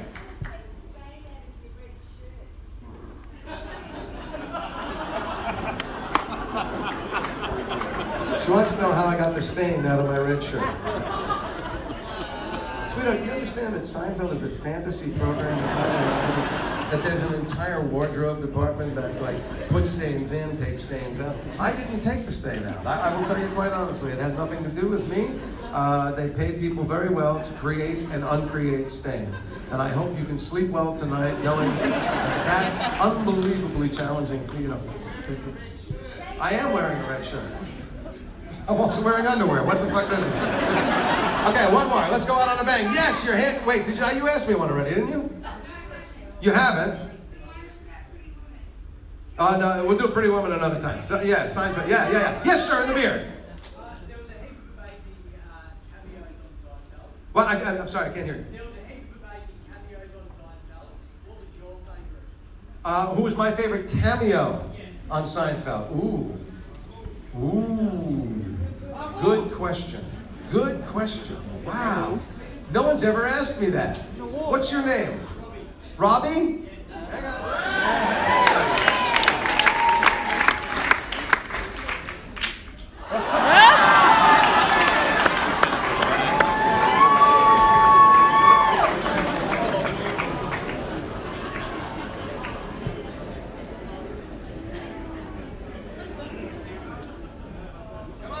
Come on, baby. Serenity now, mate. Serenity now. My favorite cameo.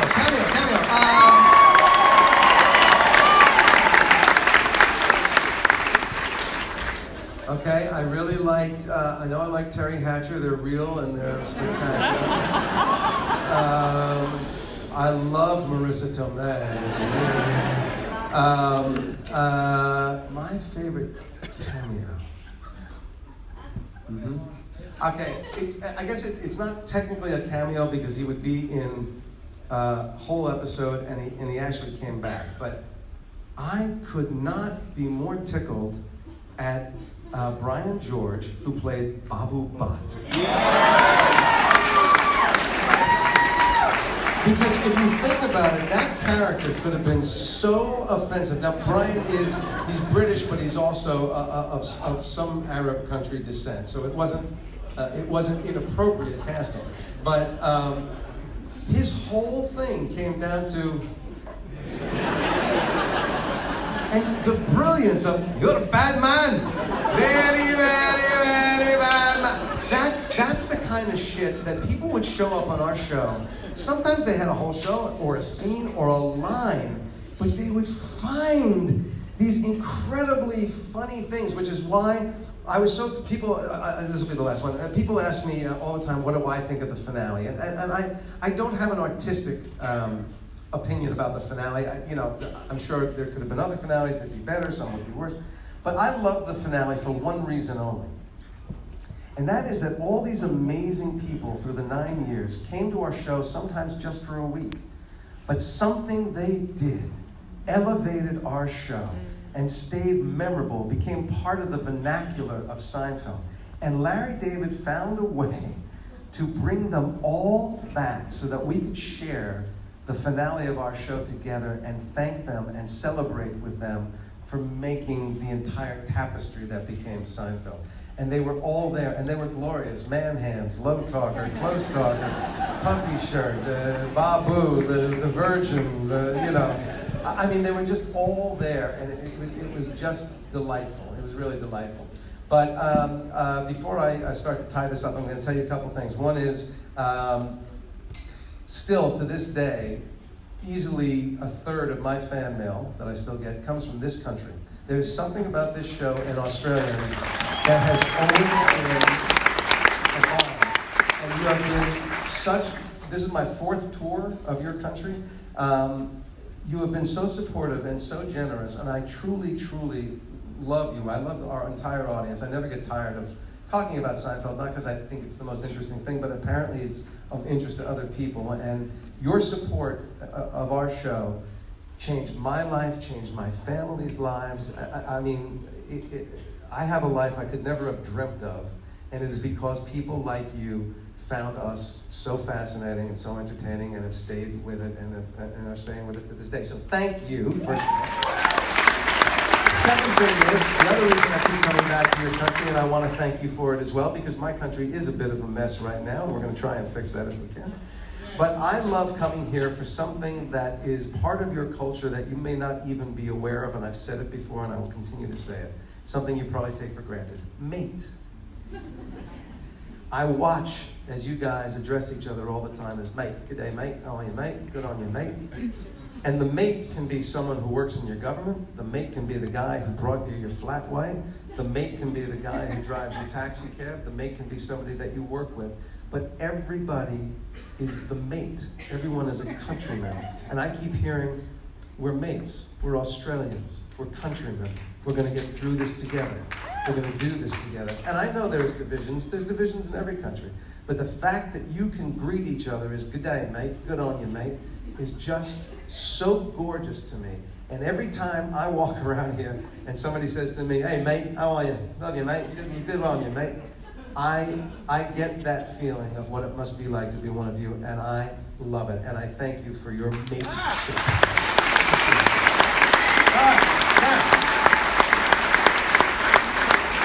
I gotta get out of here. Before I go, now I'm an entertainer first and foremost, so I always like to end with a song, and I'm going to tell you why I'm going to sing this last song for you before I go. On my last birthday, which happened a little bit ago, I turned 60. And I will tell you, oh, bless your heart, thank you. I just didn't die, that's all. And I will tell you it was a kind of a rough turn, because the last couple of years, a lot of things that I've worked on and dreamt about and worked hard for have not turned out to happen or have had ignominious ends.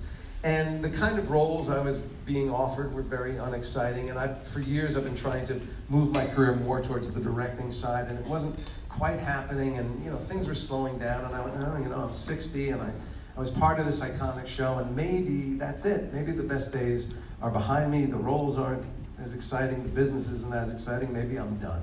Maybe it's time to hang it up.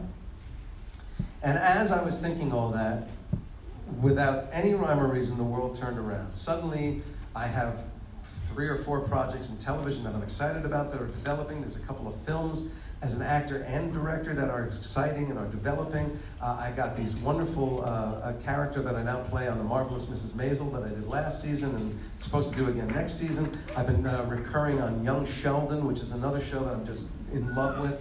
And from out of the blue, because I directed something last May that did very, very well, I am now the director of 3 upcoming Broadway shows, which is the greatest. I never would have imagined it, always dreamt about it. So it's just a feeling of you never know. And I meet so many people, some of them are my age, some of them are younger, who will just go, yeah, I don't know. I just don't think it's coming together. I don't think it's working. I don't see good days ahead. And I just want to tell you, as someone who has had that feeling and gotten past it, there's something else coming. And when I found this song, I said, this is the one to go out with. And so I leave you with this parting thought and hope it is true for all of you. Richie, go ahead, give it a shot.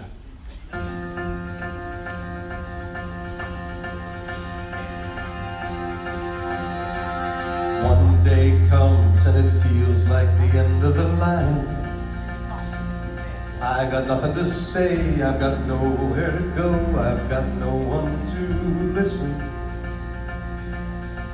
But one day comes, I decide to reclaim what is mine. 'Cause in spite of myself, I'm dying to know what's across the road, what's behind the wall, what's around the corner. What will it take till I find my way? Will it be today? Will I be too late? Wait till you see what's next, just beyond the hill, just along the river. Something is pulling me out the door. Try for something more, try for something great. And wait till you see what's next. So step by step, when it's hard just to see or to hear, you've got a trickle of doubt, you've got a slack in your pace, you got a slight hesitation. Just go step by step, and at last when the fog starts to clear, just open your eyes, get ready to see what's across the road, what's behind the wall, what's around the corner. And what if it's not what you thought you'd see? If it's not to be, chalk it up to fate. And then wait till you see what's next, just beyond the hill, just along the river. You thought that you knew how the path would turn. Hey, there's more to learn. Open up the gate.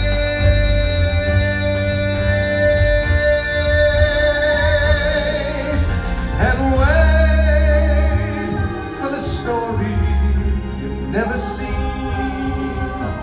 Wait for the bloom on the bough. Wait, there's a flicker across the stream. Coming soon, coming now.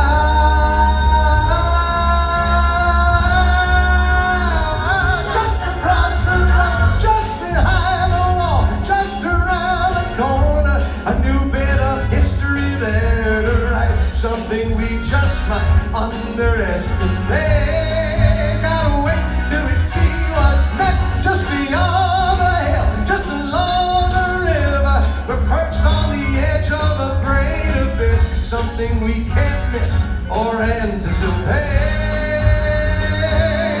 We gotta wait till you see what's next. Oh, sing it, girls. We gotta wait till you see what's next. Yes, indeed. Oh, gotta wait till you see what's next. Wait for it, wait for it, wait for it, yeah. Gotta wait till you see what's next. And whatever's next, I hope it's exciting and challenging and thrilling and successful and you love it. We'll get together, you tell me your stories next time. Till then, thank you for coming out. Thanks for coming to see me. Happy Valentine's Day.